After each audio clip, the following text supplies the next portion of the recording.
A Lehnsman, a Lehnsnehmer, was a nobleman in the Middle Ages in German-speaking countries, who, as a liegeman, was obliged to render service, goods in kind and loyalty to another nobleman, his liege lord, in return for which he was rewarded either by a grant of land, which included the population living within it, or by receiving an office. A distinction was made between the gift and the inheritable fee. The economic circumstances of the Lehnsleute varied greatly, but as the territorial states developed in the late Middle Ages, the fighting duties were supplanted by the creation of mercenary armies, and the role in governing estates was increasingly taken over by trained, non-aristocratic administrators. The life of a Lehnsman in the early 16th century was described by Ulrich von Hutten in a letter to Willibald Pirckheimer. The people from whom we earn our livelihood are very poor farmers, to whom we lease our lands, vineyards, meadows and fields. The return from them is very low for the amount of effort involved, but the farmers look after them and toil away to produce as large a return as possible, because we have to be extremely prudent economically. We also serve a prince, from whom we hope for protection. I do not provide that,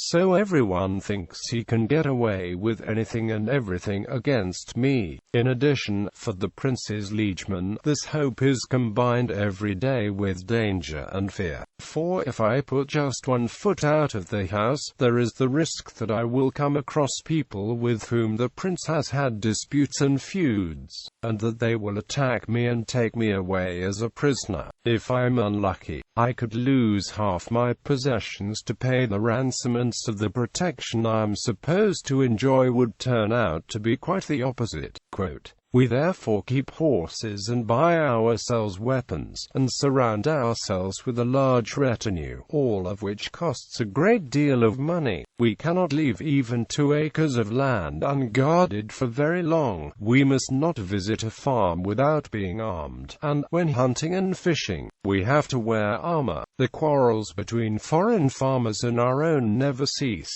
No day goes by without reports of quarreling and strife, that we try to settle with the utmost care."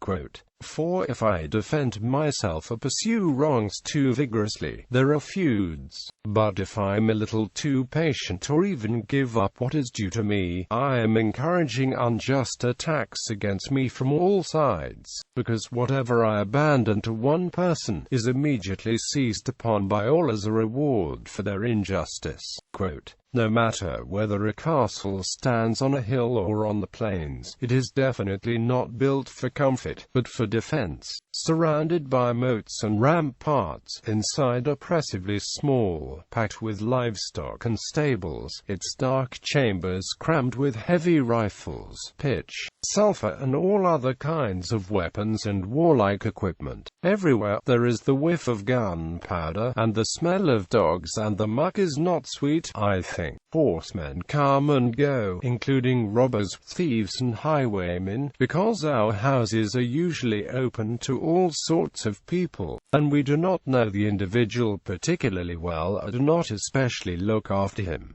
And what a noise! Sheep bleating, oxen bellowing, dogs barking, workers in the field shouting, wagons and carts creaking, and at home, we can even hear the wolves howling. Every day you worry about the next. You're always on the go, always anxious."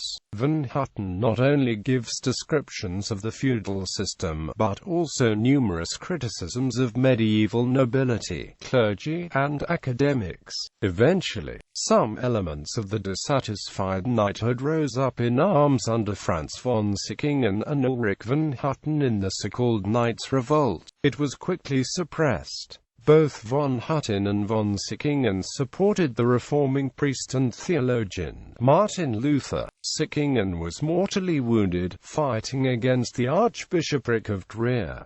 Von Hutten died a year later in Switzerland. The Imperial Knights Council eventually lost its political importance, but the feudal system was not officially abolished until 1848.